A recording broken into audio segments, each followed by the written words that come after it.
Hi, Dariani. I'm Candy from Candy Palooza. It is wonderful to speak with you today. Likewise, thank you so much for having me. Absolutely. So tell me a little bit about yourself and how you became the host of WAGS to Riches on Million Stories. So, I have been a TV host for a few years now, and I was approached by a producer actually that I had done another show for because they were looking for a host who was like fun and funny and loved animals and was ideally an entrepreneur. And I kind of checked all those boxes. Right. The show Wags to Riches is not just an animal show, but it's about animal entrepreneurs, people who've, created their own jobs around animals.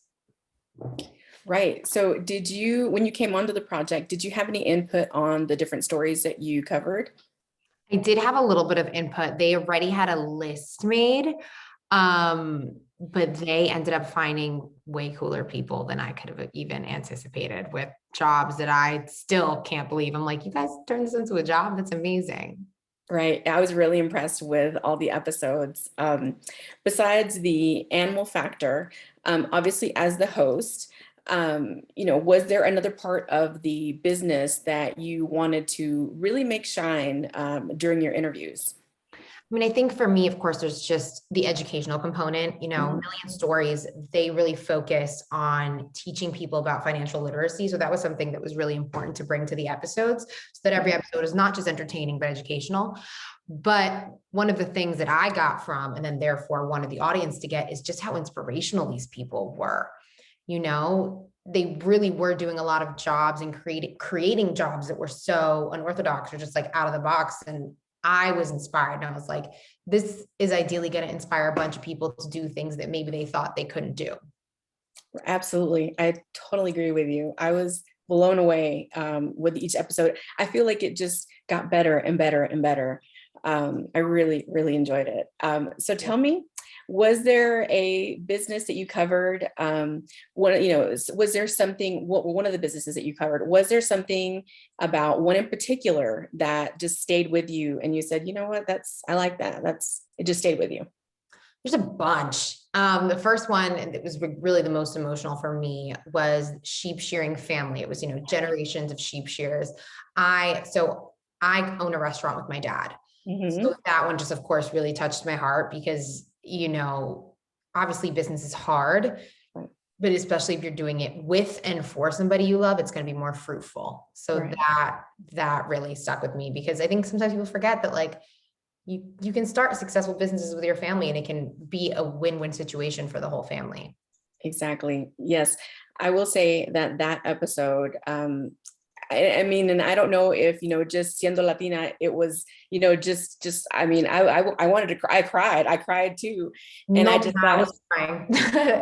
That's definitely a part of it for sure. yeah, I thought, man, like that's such an amazing episode. I mean, in that family, not only did he share, about his business, but he really shared, personal effects, about, and the daughter, the part about the jacket, and it's just a truly like triumphant Latino story, and that really just was amazing. Well, it was also eye-opening for me because I never really think of sheep shearers, but I didn't know that sheep shearing is just another job that new immigrating Latinos were doing. And this is years ago because it wasn't just her abuelo, it was her bisabuelo, this was generations in. And I was like, Right.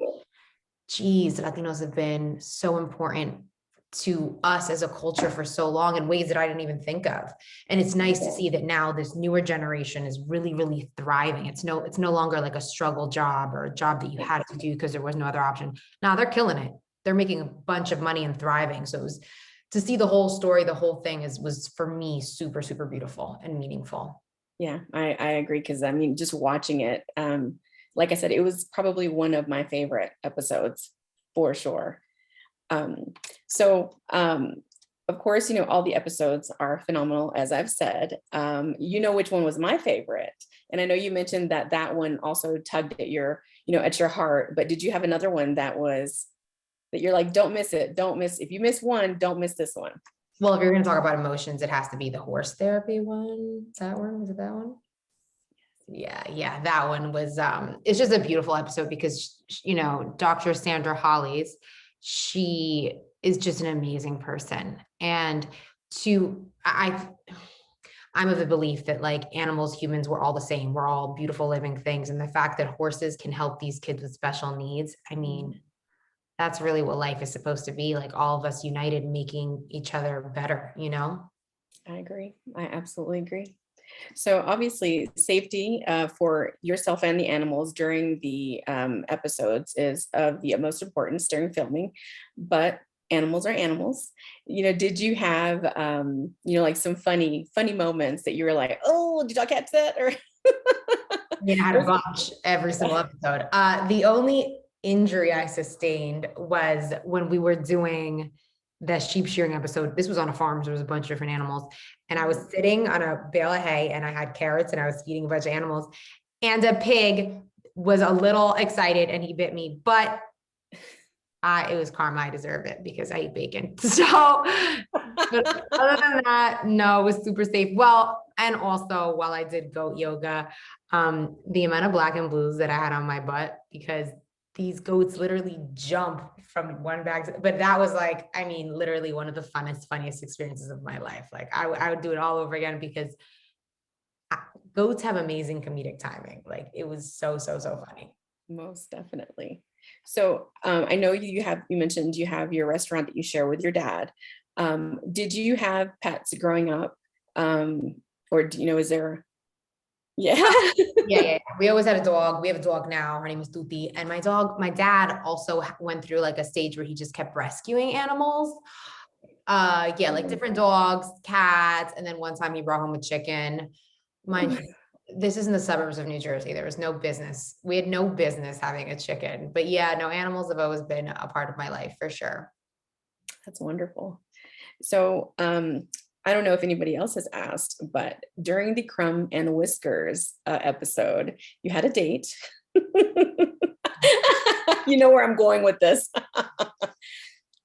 Inquiring minds want to know. No, it didn't work out. He's a nice guy. What's funny is I actually ran into him like 2 months ago because I started taking acting classes and I walk in and he had masks. We all had masks on, so we didn't recognize each other. But when I told the people my name, he like pulled his mask on. He's like, hey, and I was like, where do I know you from? And he's like, the Cat Cafe. And I was like, oh yeah, I forgot. Thanks for being a good sport. Right. Yeah. He was definitely such a nice guy though. Such a nice guy. I have nothing bad to say about him.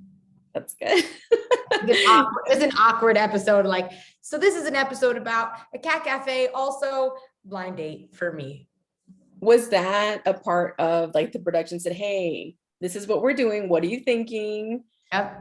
But I didn't know who it was. I didn't want I wanted it to be a blind date. Truly blind. Oh yeah, no, absolutely. He was sweet though. He brought me flowers and everything. Yeah, that was a nice touch for sure. Yeah. So with each of the episodes, there's so many different animals. And, when you think of the animal the entertainment industry, the influencers, what was besides the sharing, when it came to the different animals and everything that, the different jobs and stuff, like you said, they're creating jobs, which is amazing too. Is there something that you took from the episodes and said, you know what, maybe I can parlay that into something. Maybe we can do something with that type of business plan? That's a good question. I don't think so. That was an intense question. My brain was like, what's going on? I know I was going everywhere. It was a real big business question. I wasn't expecting that. I don't think so.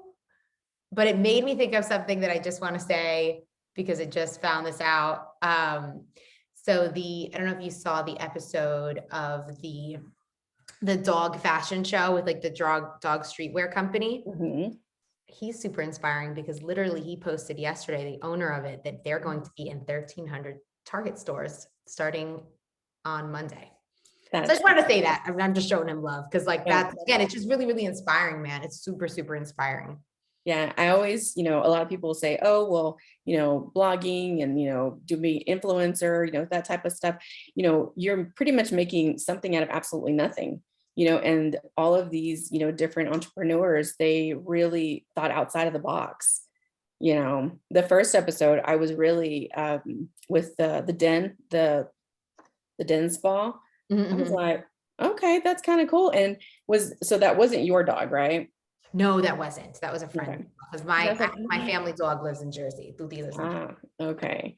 And it was really just amazing how, you know, the camera, when you were doing the Tibetan bowls, Mhm. and the dog was just like, yes, this is great. And I thought, because I have cats, I have cats, and I thought, maybe I should play that for them to see how that works. I mean, yeah, if it relaxes us, it makes sense. I mean, it's just like, dog massages. They get enjoyment out of it, just like we do. Yeah, it was pretty amazing. The entire series is super awe-inspiring and just mind-blowing. Um, if you could share one thing that you want viewers to take away from the series, as my final question, what would you want to share with everybody? I mean, it's just, I mean, it's always for me, it's like, if you can have fun at your job, that's so important, right? But just like, if you think you can do something, you can do it. As long as you believe it and have the tenacity to go after it, you can do it. So don't ever, ever let fear stop you from wanting to do whatever it is, whether it's a career, whether it's anything. If you feel like it's something you want to do, at the very least, honor yourself enough to try and do it.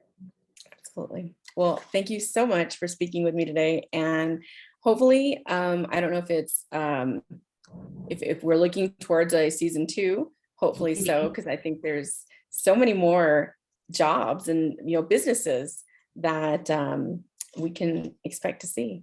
So thank you so much. Thank you.